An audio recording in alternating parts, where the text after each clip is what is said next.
got into the StarCraft team, basically. True. Red has been on Team Liquid for a long time. And Harston used to be on MCOM. Yeah, he did. He did. So that's like, you see, it's like a step up to the real professional scene for these guys. But let's start with the introduction. As the bottom left-hand corner, we do have. It will be Rain Man. And on the top side, who do we have? On the top right spawn position, playing for mouse control, we've got our blue Protoss player. It is, of course, Darko Micron. There we go. I think we are not supposed to put in the names. I think the other guys did that for us. That was a slight delay at the beginning. And we do see a probe moving out quite rapidly for Darko. And the pylon is being laid down, and after that the forge will come down. So it's looking pretty standard. These players playing in the individual league, they're very high up in the Dutch scene. I think they're both Dutch as well, right? Yeah, they are. So that should be a good introduction to the Dutch StarCraft League, of course. What are you expecting this game? Oh, well, it's already worth noting that we're seeing a Forge expand out of Darko Micro. Yes. It is possible to go for a Gateway expand as well on this map, but because it is a Wings of Liberty map, it is more likely to see a Forge expand. In Wings of Liberty, everybody Forge expanded, so you're going to be more comfortable going for a Forge expand on this map because you've been doing nothing but Forge expanding on this map in Wings of Liberty. So that makes a lot of sense that Darko Micron is going for that now. He's continuing his pro production, and it's looking like it's going to be a Nexus first. Yep, and pool first from Rayman. Good decision, else you would have probably just got cannoned at your natural, and nobody likes seeing that. No. So very standard play from these players as so far. I think, yeah, like you said, it's Daybreak. I love the fact that the DSCL actually included this map into the roster. They're very familiar with the Wings of Liberty builds they did here. They also got to play it at the beginning of HOTS. So I would expect both players being confident enough to go into a macro game and really show us what they got in store for. Yeah, so some probe, I wanted to say probe micro, but the probe isn't really being micro as much. It's just running circles, trying to delay the hatchery. And it did delay the hatchery a little bit out of Rayman, forced him to make another Overlord, and he was at about 400 minerals when he dropped that down. So that probe being a little bit annoying.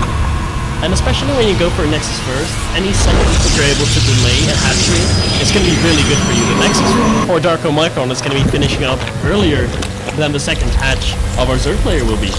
Yeah, definitely. You see that a lot in CPP. Of course, the job is to be annoying, and they usually do a pretty good job of that. You can go early pool and try to pressure. Rayman not doing that though. He is sending out a few links across the map, and actually no cannon yet from Darko Micron. I think it will finish meantime. Yeah, he's gonna have to make a full wall up for a second to make sure those lings do not run by and do some weird damage. There's a probe at the third base for Darko Micron, and has seen the third get dropped down by Rayman, so he knows what he's up against. And he got a second probe even. That's pretty cool.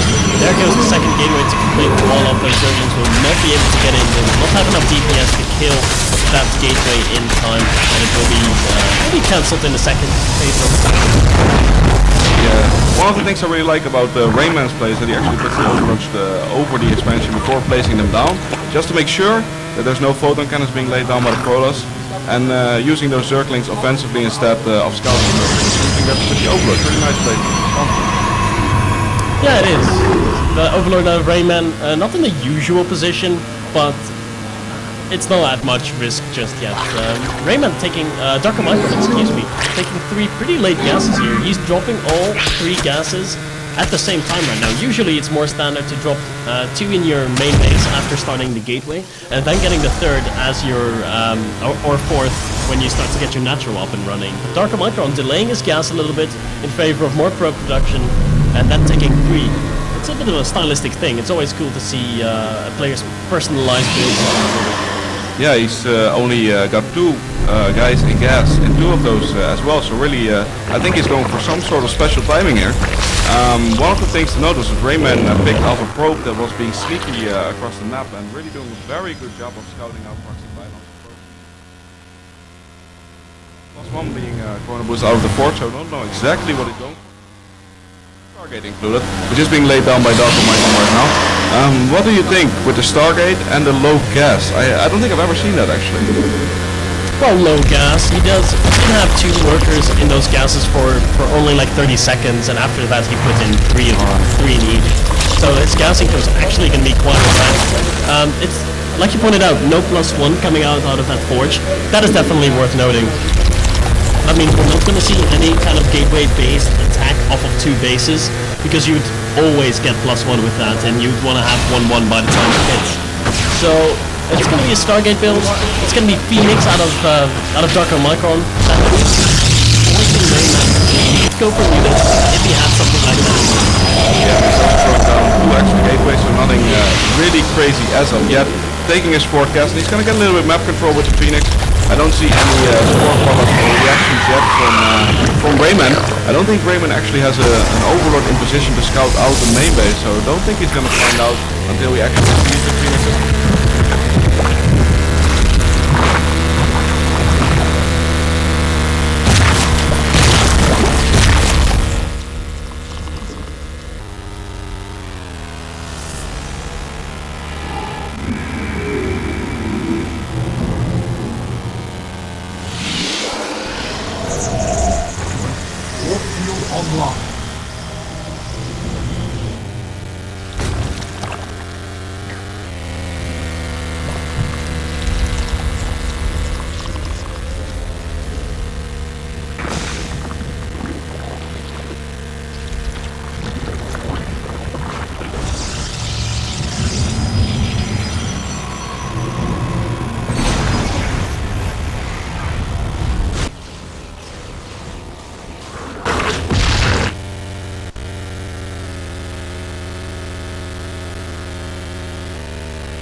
Woeing at a big supply block there by Rayman.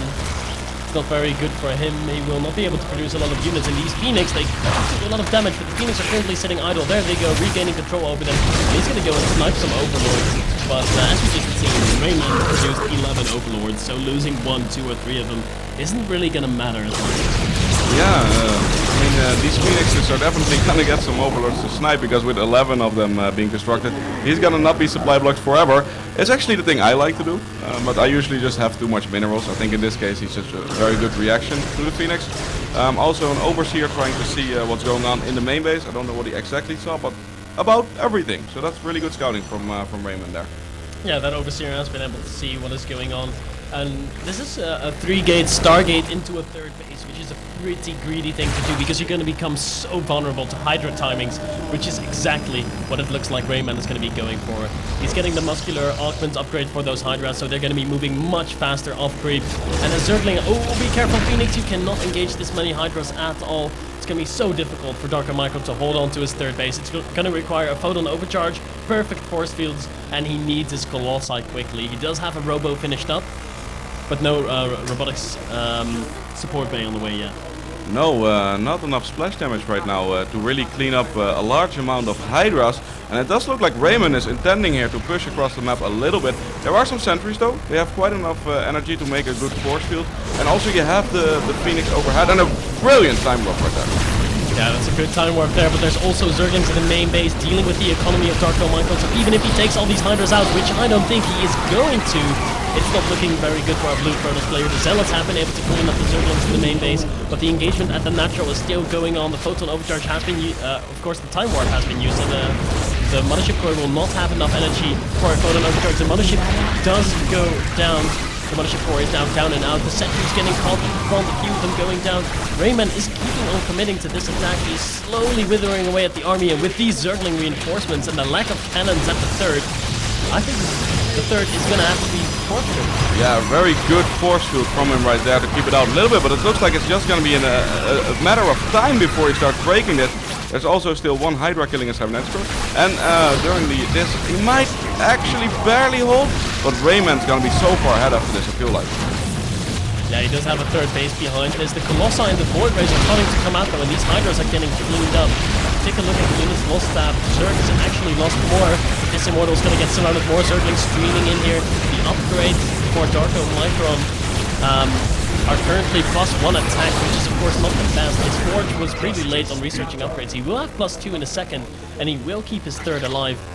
Yep, and even a 5th base coming up for Rayman, and that's very good against an opponent that's having a hard time keeping his 3rd base. And these links, not gonna get into to the expansion. That would have really nailed the coffin right there. There's Zella to block that up right now. Yeah, the Zealot's going to be in position. More Zergling's going to come in again. I think Raymond is committing here, and he knows it. He's going to be retreating. We'll be falling back on a 4th base that he has behind us. The Muta switch is coming in. Such a common thing to do this. If you have to defend against Zergling Hydra, you're going to have to make a lot of Colossi and a lot of Sentries, Immortals every now and then if there's Roaches mixed in, and you're not going to be ready for this many Mutas. And I think that's exactly what we're going to see here. How many Stalkers do we have out on the field? 1. 1 Stalker, no Phoenix. What is he going to do against these Mutas? 1 Stalker, 1 Void Ray, and 5 Sentries. So that's not going to be the best defense against this many Mutas. It's something very popular. And you see the GG straight away from Darko Mikron, taking game number 1 for MCOM. Yeah, so Rayman is going to be victorious here.